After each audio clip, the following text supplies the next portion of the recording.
Hello, residents and friends of Orange, Connecticut. My name is Bev McClure.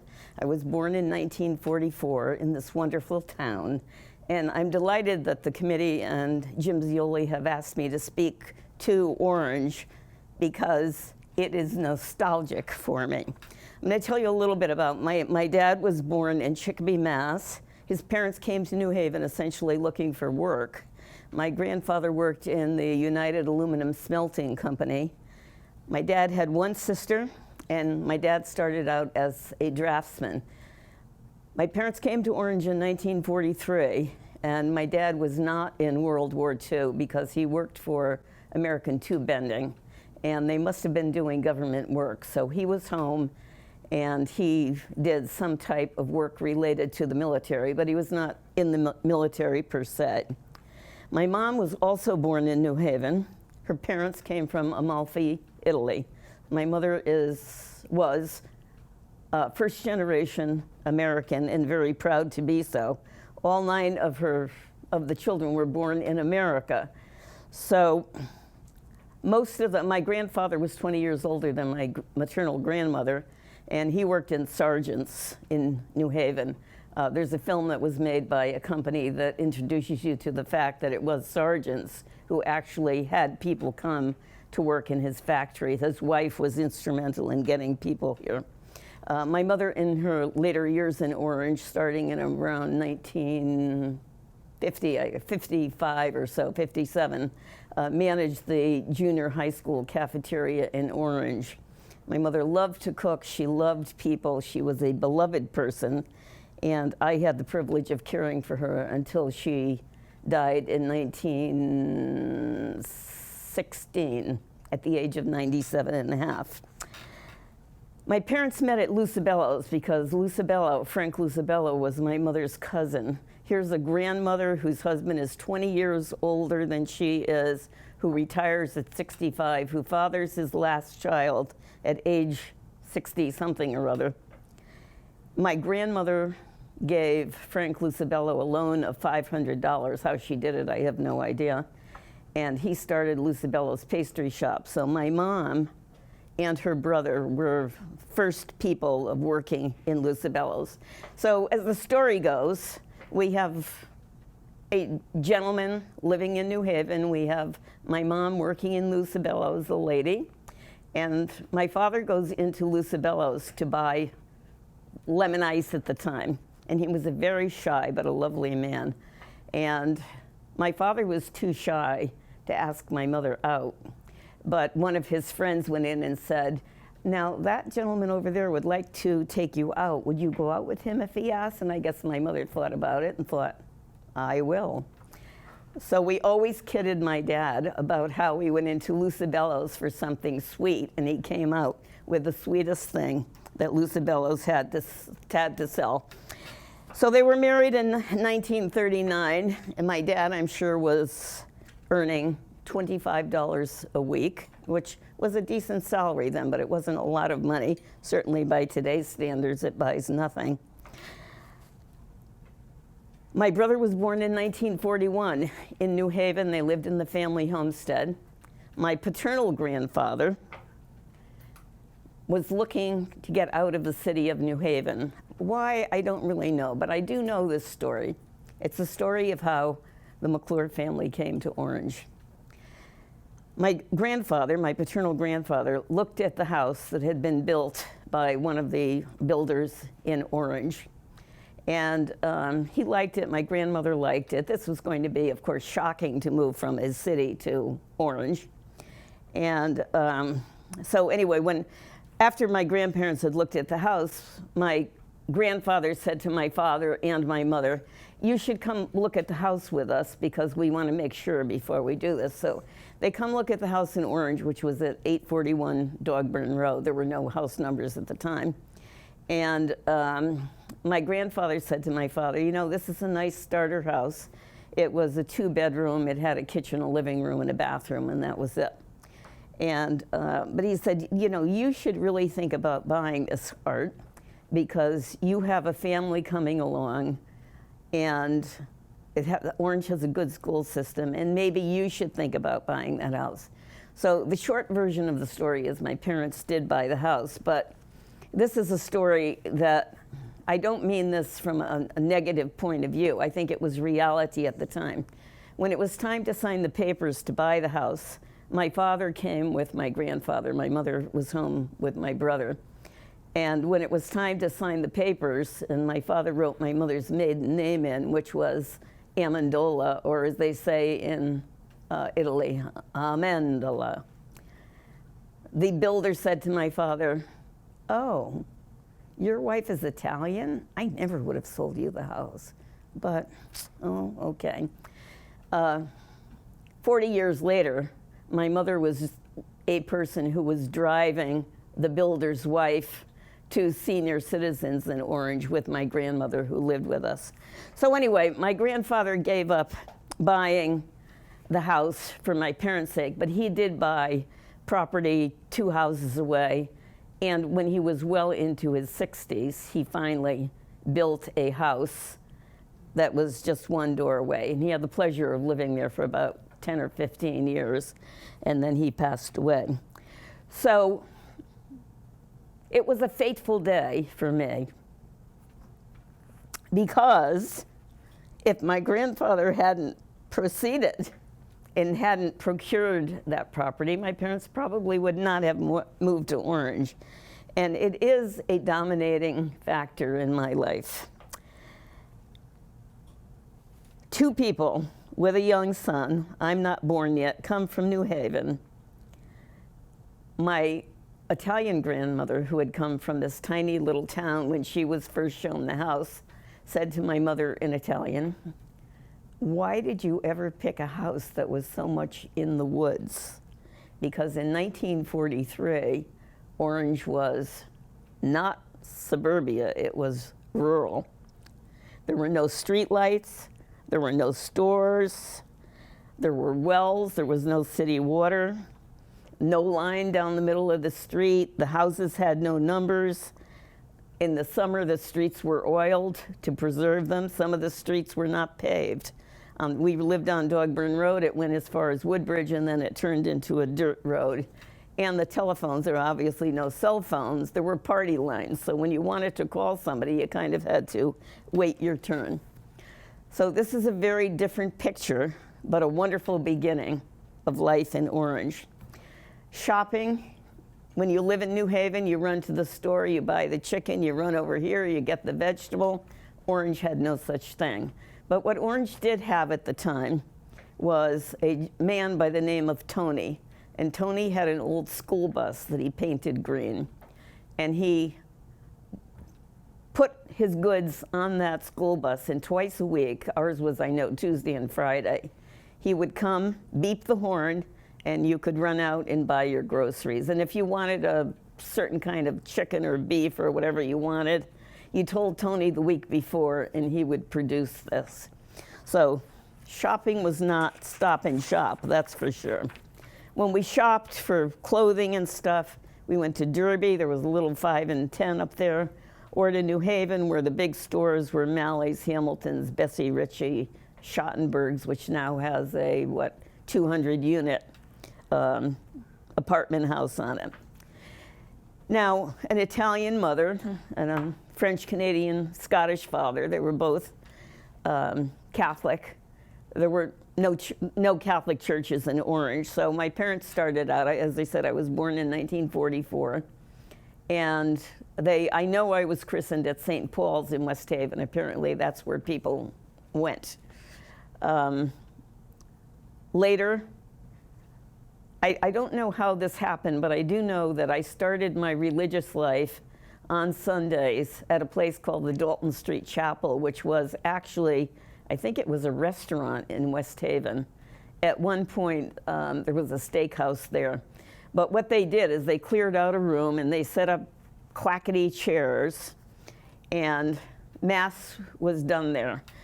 So my brother and I had to be separated so, we wouldn't clack the chairs too much. And there was one of my dear friends that I've had all my life who still lives in Orange, Carol Melanowski. I met Carol clacking chairs at the Dalton Street Chapel. She was the only one that was a little bit worse than I was, but a lovely lady. So we went from St. Paul's to the Dalton Street Chapel to Holy Infant, which was built in the, I think, 52 or around there. And the first priest there was Father Monahan. I was in the first communion class. My brother and I made confirmation together with Fred Turner. The Catholic classes before that, you know, they call it catechism, the Baltimore Catechism. This is first grade. And Ann Clifford was my first grade teacher. And at one point, it was just before lunch, and she said, all right, all the Catholics now line up, because we used to get taken over to the house across the street, which is where my classmate Michael Madden lived.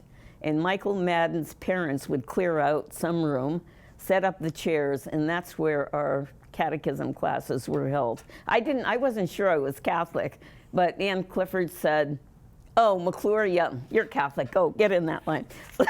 So, anyway, it was kind of fun. My brother was a member of the first Boy Scout troop, which was headed up by the Bentons. The Bentons lived on the corner of Dogwood Road and Route 34 up on the hill. And they had quite a few kids, I don't remember how many, but he was in that class. He was a Boy Scout. My parents went to the Boy Scout dinners. And I think it was in the mid-50s, the first Brownie and Girl Scout troop was formed by Edith Cuney. Edith Cuney and her husband Frank were not able to have their own children, but she was very, very involved in scouting and was a fabulous person. The day before Mother's Day, when I was much older, some of my friends, there were 8 of us, we used to get together always in Orange at a different person's house until they married and went away. And anyway, we invited Mrs. Cuney one year because she had been so much a part of our life. But there are these wonderful people. The interesting thing about going to school in Orange and then being part of all these first classes, you knew everybody else, the same people. You went to school with them, you went to church with them, you went to the Forest Theater on Friday night in West Haven with them. So you became more involved in their lives than you do when you don't mix as much as you do in this early environment. People entertained at home. We rode the bus to New Haven. My mother didn't drive until later in life. There was a huge hill. There was a fare limit at Maltby Lakes, and the fare would be doubled. So sometimes if my mother was taking us into New Haven to visit with her parents or my other grandparents, my dad would meet us at the fare limit to save that last fare coming home. People played outside in the street, believe it or not. I learned to ride my bike. We did sled riding. We played baseball. All the outdoor sports we played in the street. We ice skated on neighbors' ponds. For us on that end of town, which is over by Maltby Lakes, we ice skated at Florio's. And we didn't have to make an appointment. You just showed up with your skates. The Florios were very nice people. They invited you in to use their facility, and they always made sure the ice was safe. Bike riding, sledding on the streets, those were things that went by the board. There's no doubt in my mind that a primary reason my parents chose Orange, or my grandfather, I guess, did, was for a better life and a better education for their children. I went to Orange Center School, and everyone in the world knows that the first principal was Mary L. Tracy, and it was called Orange Center School. And I think we found a fabulous education. Ann Clifford, Dorothy Hildreth, Ann Zarkos, Mrs. Legulin, Mrs. Glendon, Mrs. Pearson. These were people who not only taught in that school, but most of them lived in the town. In, I think it was 1949, I believe I was a member of the last class. At the time, the Orange school system did not have kindergarten. So my parents paid, I don't know, maybe $5 a week for my brother and me to go to Mrs. Morgan's preschool, what's now preschool. And here's how this worked. Mrs. Morgan came. When my brother went, she had a car with a rumble seat. So she would pick up the kids in the morning, take them to her house, do the thing kids do at that age, and then she would bring them home. So by the time I got there, she had one of those wooden-sided, what are they called? Station wagon, thank you. A station wagon. And so when we got to Mrs. Morgan's, and here I met the kids I was going to go to school with later, like my first friend there was Terry Petrillo, whose father was eye, ear, nose, and throat. So anyway, when you went to Mrs. Morgan, she picked you up. You always had a little snack, just like they do in kindergarten. And it was delightful. She had chickens, and you saw the chickens hatch, and it was another delight. But this is something that was only found in Orange. If you were living in New Haven at the time, I don't know where you went, but I guess your parents taught you. When you went to the parade in Orange, you knew everyone in the parade. These were the kids that you went to school with, that you had fun with, whatever. Home was the center of life. It was neighbor helping neighbor, until my mother drove our next door neighbor, Mrs. Bridges, a best friend of mine, Andrea Bridges, that I'm still in touch with to this day. These were the people that helped each other out. Now, I know a lot of the names, not because my memory is so hot, because I'm an old lady now, but my brother started, and then I took over the paper route. When he was 16, he went to get a real job, and he worked for the Godfreys in New Haven. They were also Orange members. And anyway, at the time, I started riding my bike to do the paper route. There were 50 papers to be delivered. So I can pretty much remember every name along the route. But what's interesting to me is there were people who needed a little extra help, like the Meisters. They needed their paper delivered to the door. There was never any question. It wasn't, you're going to give me a bigger tip. Mrs. Meister needed the paper at the door, her husband, and people paid me with silver dollars. So I could have been a collector. But it was a wonderful experience, and it was wonderful to meet the neighbors at a different level. At the time, I didn't think about it as much as I think about it now, but I know this to be true. Growing up in Orange was a privilege. And there were no minorities, but in my view, it was a WASP community, but it wasn't a discriminatory community. It was just that the people who had farmed the land, the people who were looking for a better life, the people who were looking for a community, those are the people who came to Orange. I went through 12 years of school, 13 including Mrs. Morgan. There were no minorities in Orange at the time, and I didn't really think about it until much later in life. But it was a privilege that was afforded not in a discriminatory way. And today, from what I see, Orange is a very segregated town, and so much has been brought to it. When I say it was a WASP community, that's not a derogatory statement. That's who lived here. That's who built this land. You also needed a car to get around. So as I said, my mother really learned to drive on my paper route because she learned to level her clutch on some of the hills where we had to shove the papers in. So driving came later, but you basically walked. She walked 2 young children over a very large hill on Dogburn Road to Route 34 to catch the bus to go into New Haven. Clean air was a big factor, and you put your clothes on the clothesline in the open, fresh air. In the winter, of course, the clothes froze on the line, and you would pick up a pair of pants and they'd still be intact when you brought them in the house. But boy, nothing smells better than fresh clothes on the line. I think Dr. Whitney was a vet at the time. I don't know if he was there when my parents first moved, but Dr. Whitney proved to be a wonderful influence in our lives because my niece Kim became involved in working there. She always wanted to be a vet. She had her first practice in Orange, and aside from the fact that my brother, bought his house in Bethany, I think Kim probably would have stayed in Orange. So I think mail was delivered twice a week. Things were different. There was no city water. But boy, what a great place. Now for me, I really only lived the first, say, 25 years of my life in Orange.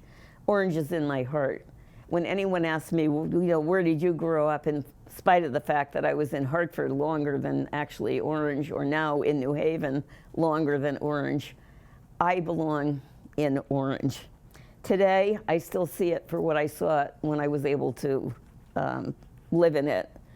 A great place to raise a family, still has a great school system, has all the amenities of a city, pretty much. I mean, I don't know that there's an art museum, or certainly not a Yale University, but you have proximity to New Haven, to New York, to Hartford. I worked in Hartford for 25 years, and to Boston. I'm privileged to play bridge at the Senior Center with a delightful group of people, most who came after I did, but I've met the nicest people in that group.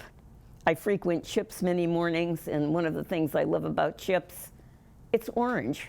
This is where families gather to enjoy the delicious pancakes. It's really more than that, and that is Dina and George, when I first started going there after my mom died. They welcomed me as a family member. I go in, I don't even have to order anymore. They know what I'm going to eat. But that's what I love about this town. Most of my friends have left, but I've bumped into several of my classmates in Orange, Alberta Rossi and others. They seem to get together from time to time. I would say most of the people ended up moving out of the town, but I can tell when I talk to them, they feel the same way I do. Orange is where they grew up, where they have their roots. And before coming here, I asked a couple of people, where is your heart in growing up in your life?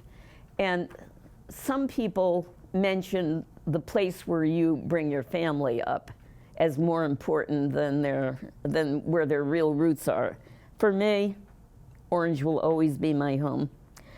Although I haven't lived in Orange in many years, I still come here multiple times a week. It'll always be my home. I'm eternally grateful to my parents for providing the privilege to live here, because it wasn't easy when they first started. There were a lot of adjustments they needed to make. And I don't vote in Orange, obviously, but I do. And I really don't know Jim Zioli that well. He's more of a friend to my niece. But in my opinion, Jim is what a political figure should be wherever you live. And that is, he has definitely done a good job of preserving the charm of the town.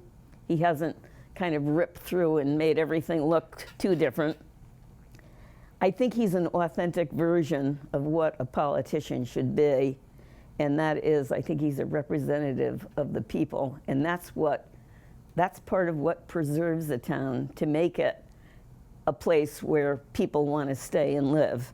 I do not think that it's a particularly good place for older people such as myself, which is why I've moved dead center New Haven, so I can walk to things, and the things that I'm interested in are there.